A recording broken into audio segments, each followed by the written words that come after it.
Greetings from West Yellowstone. Hello, friend. Thank you for pressing play on the latest episode of the Brassy Broadcast, or as we're calling this little mini-season chronicling our RV adventures, the Brassy Roadcast. I'm Jen Eads, the head broad in charge at the Brassy Broadcasting Company, and a curious girl full of questions. And I'm Beth Kindig, the one who does whatever the Brassy Broad tells me to do. That's why you get to come along on this adventure. Thank you so much. So we are going to recap our last couple of days. We had a little distraction last night. That was not a little distraction. That was a big distraction. It was a big distraction. We're going to talk about that when we get to the end of the day. It was big. Okay. It was big. All right. I will not minimize that. Thank you. As I sometimes do. Sometimes. Okay. So let's talk about day 2 of our trip, because we left, where were we? Yellowstone? No, Missoula. Oh, okay. Oh, yes. Yeah, so... No, we've already talked about that. No, we haven't We talked haven't. about that. Okay. No. All right. Okay, so we are going to back up to day 2 and start with the road trip from Missoula. Right. Thank you. Okay. Missoula down to Livingston to see an old friend who lives there, and then down to West Yellowstone to hook up with the folks in the RV. And our friend recommended that we take the road less traveled to Livingston. So normally you take the interstate to Bozeman and then head south and get to Livingston that way. Well, we decided to go take a little road less traveled because we wanted to see the state capitol, which I've heard pronounced both Helena and Helena. I was going to ask you if you were going to say Helena or Helena. I say Helena. Okay. Yeah. All right. So we went through the state capitol. See, that way I don't even have to say it and worry about saying it Hopefully everybody knows their incorrectly. geography and knows what the state capital of Montana is. Right. So we get off the highway, did a little bit of exploring downtown, and found a new fabulous piece of art. Actually, two new fabulous pieces of art. Because you know our goat fetish. So we found some goat art, but now we're kind of into the owls as well. So we have goats and owls. Yes, lovely art. And there was an antique shop called Golden Girls Antique Shop. So how could we not visit that? Had a lovely conversation with the woman there that was the proprietor. She had a Boston hat on, so we had to talk a little baseball. Oh, yeah. Yeah. See, that's why you're the mayor, because you never meet a stranger. Well, she was very nice. Now let's talk about our stop in Livingston to visit our friend there. And while we were waiting to see her, we had a little time to kill. So what do? We go to the visitor center in Livingston, and it totally rocked. Beth, what did you think of that? She was one of the most knowledgeable visitor center personnel folks that I've ever come across. I mean, there wasn't a question that we asked her that she didn't have an answer to, and was very proactive in offering some information as well. 2 big thumbs up for the visitor center in Livingston, Montana. Definitely. And I would like to go back to Livingston and spend a little time there. And we also need to circle back to Bozeman because there's a grizzly bear rescue center there. Yes, there is. And that is on the list of places to go visit. Yep. Because it's famous. And apparently they have Brutus. a Facebook. They Brutus have a the bear. Facebook cam. Yeah. Okay. So you can log on and actually watch the bear cam. We haven't done that yet. We've been busy. It has been a packed trip. Yep. Okay, so we've talked about Livingston. We've talked about Bozeman. From Livingston, we went down to West Yellowstone. We went to the Yellowstone entrance at Gardner, which is the north entrance. Normally, it would be a pretty quick trip down through Yellowstone from Gardner to West Yellowstone. However, the road that would have been the fastest route south from Mammoth Springs to Norris was closed due to construction and is still closed and will not be open until October. Yeah. Yeah, I think we heard the first week of October or something. It doesn't matter. It's closed. The road is closed. And we detoured. Yes. And there are worse places to have to make a detour than in Yellowstone, because I think it's the most majestic place I've ever been. And unfortunately, we didn't have time to really dally and stop at every scenic overlook on the way down because we were trying to get to the RV park before dark, because Dusk is a fantastic time to drive through Yellowstone to see animals, but also not the safest time to drive through Yellowstone because of the animals. And we didn't want to have any hood ornaments that, you know. No, those are not the kind of hood ornaments that we would be looking for. But let's just talk about the mountains for a minute. The mountains, when you hear the word majestic, you would have to think about these snow-capped mountains that, a girl from Indiana, born, raised, lived there all my life. I'm used to flat farmland. And these mountains were literally breathtaking and stunning. Yes, I will second that on majestic and stunning. Oh my gosh, we have to go back and talk about food. Have we not already talked about, you make such fun of me. Oh no, I know why I thought we already talked about it, because you did something on Facebook about my gas station chicken salad sandwich, which frankly was the best chicken salad sandwich I've ever had. Yes, and that was on the interstate from Missoula to Livingston. Yes. Yes.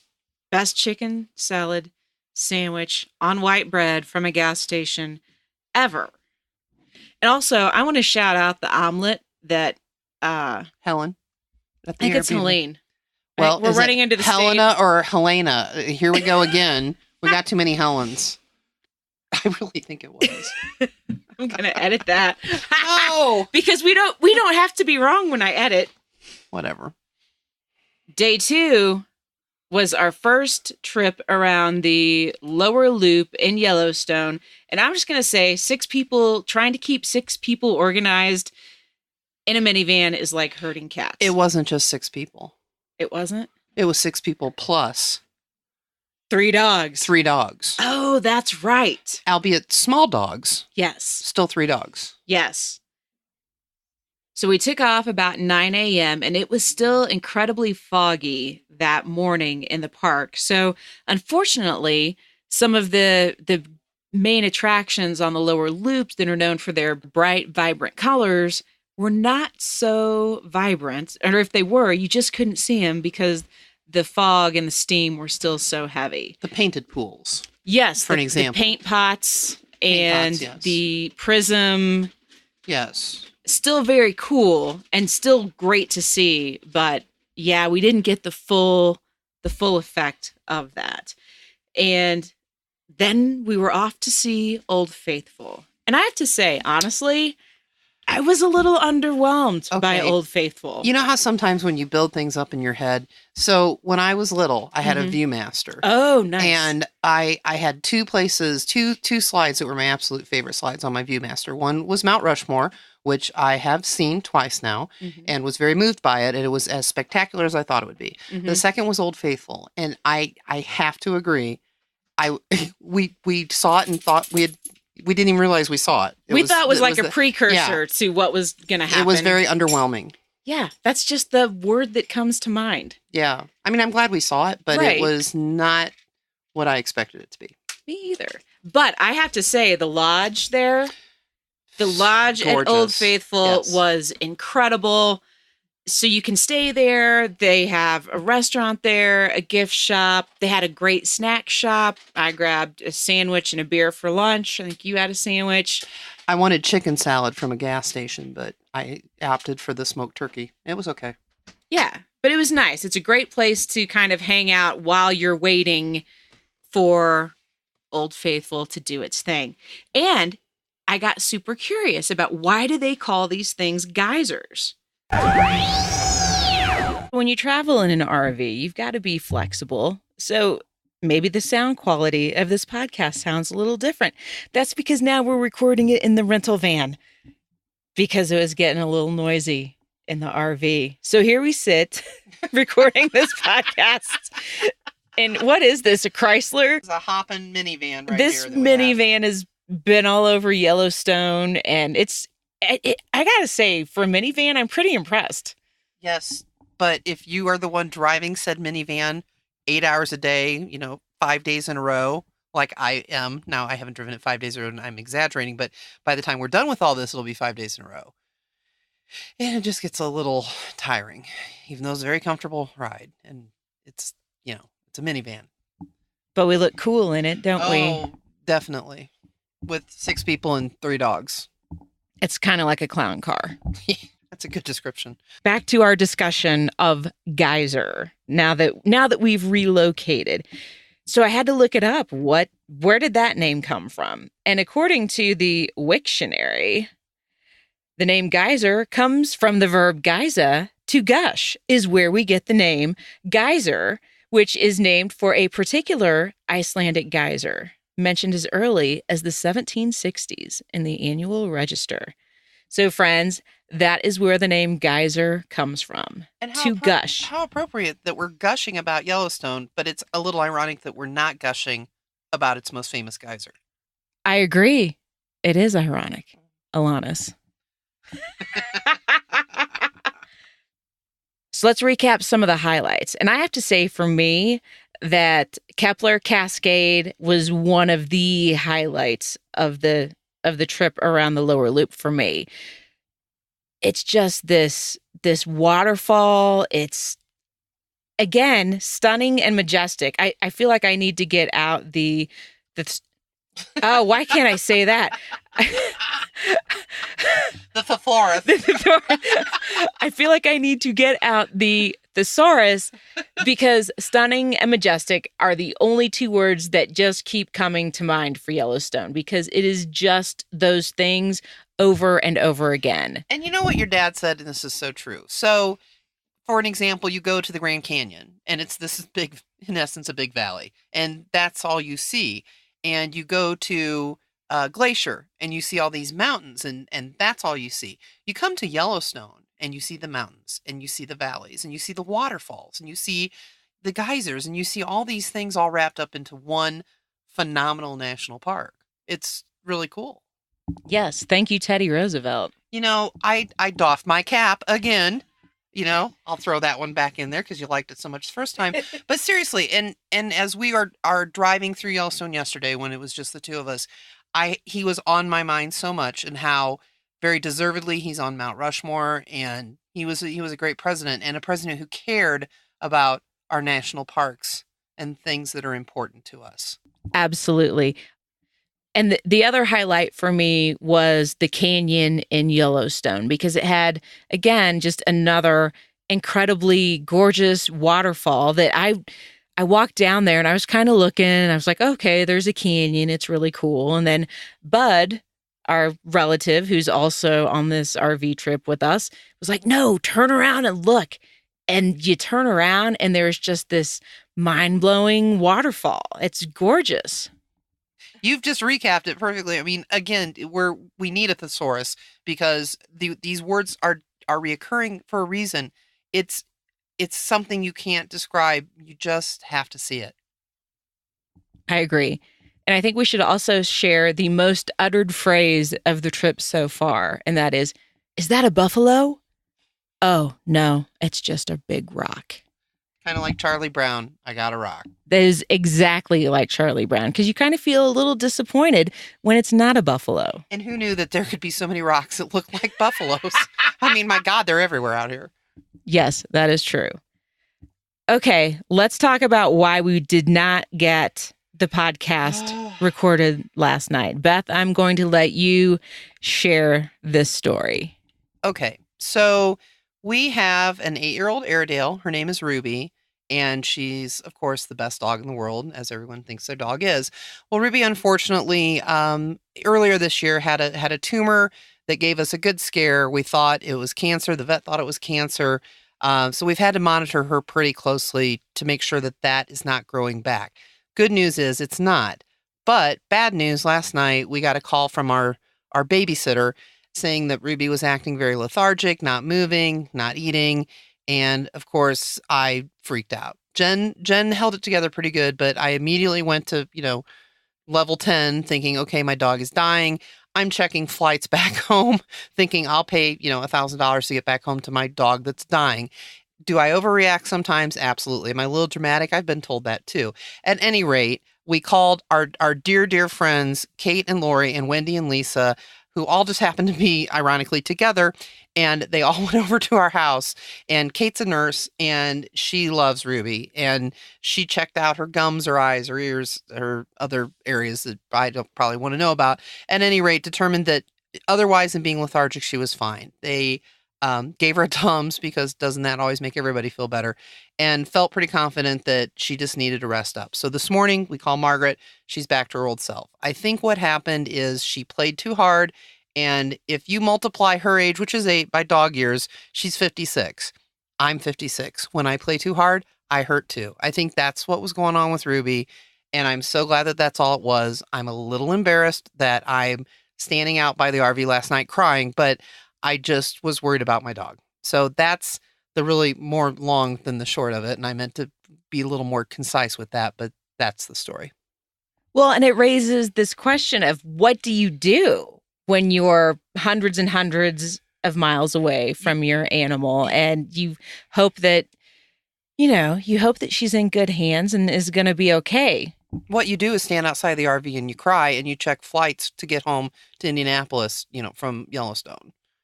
I don't know if you knew that I did that, but I didn't think that was going to happen, but I thought I should be prepared just in case. No one will ever accuse you of not being prepared. That is for sure. So it was a rough night. And obviously today started off great because Ruby had a good night. She was back to her normal self. So we launch into today's activities. Yes, and today we did the upper loop and drove back up to Gardner the long way around, which was, it was much more enjoyable today because we weren't rushed. We got to stop at some places, and the Canyon Village is awesome, especially because, one of the things that we're particular about, restrooms. Oh, and the other thing is food. So there are a few things that I think go into making. I would rank restrooms higher than food, frankly. Really? Well, you know how that goes. You know how I go. so I need a good restroom. I am not going to argue that point. So 2 big thumbs up for Canyon Village. Nice restrooms, lots of snack options to take along. You can eat there. You can grab something to go. Jen, and the shopping is good. Well, Jen, why don't you tell our listeners why you like this particular shopping experience in Yellowstone so much? Oh, well, I might have gotten a new Stetson cowboy hat from my parents for my birthday. And that's exactly why I think you liked Canyon Village so much. I like the bathrooms. You like the Stetson cowboy hats. Yes, I think those are very true statements. And one thing that I have also discovered over the course of the last couple days is that I don't know that I would ever brave Yellowstone like in July, in the summer, when it is packed full of people, because I feel like we're so spoiled on this trip. There's not a lot of long lines. People are pretty cool, for the most part. They're okay. Let's just talk common courtesy for a minute, because if you've never been here before, there are some places that like you don't walk on the ground. You walk on it's kind of like an elevated. It's a boardwalk, and it's a narrow boardwalk. I don't know why people have such a hard time grasping the concept of walking in a single file line. Well, I had an incident where I was in my head determined that I wasn't going to keep acquiescing and moving for people. And so as you were talking about people not understanding single file, there was like a line of 3 of them coming at me. And the woman on the end was kind of a smaller woman. And I was trying to hold my ground. And boy, she almost knocked me off that boardwalk. I was not prepared for the mighty blow that she landed on me, as she also refused to move out of my way. So yeah, it was a little concerning that such rudeness could abound. So basically, you were playing chicken on a boardwalk with boiling, bubbling geyser pots, on either side. It was the principle of the thing. I'm like, I keep moving for people. This time I'm not going to, and she about knocked me on my ass. Well, we'll see how your next round of chicken goes. Yeah. On a boardwalk surrounded by hot spring geysers. That's, yeah. Yeah, I think I learned my lesson. Wait, can you say that again? I learned my lesson. That doesn't have anything about you. So don't think that you're right. Is that where you're going? Or just that you're going to throw this back at me that I said that I learned my lesson, but I'm going to turn around and do it again, and you're going to say something. It could go either way. Uh-huh. Okay. And friends, with that, it's time to pack it up and get rolling to our next destination, which tomorrow will be Jackson Hole. We are heading down to the Grand Tetons. Never been there before. Super excited to take that in. So we are going to pack this in, get rolling. Thanks for riding along on the Brassy Roadcast. You can follow our adventures on Instagram and Twitter at BrassyBroadGen. And if you know someone that would enjoy our shenanigans, please press the share button and share this with them. Thanks for listening. Now get out and explore the world around you.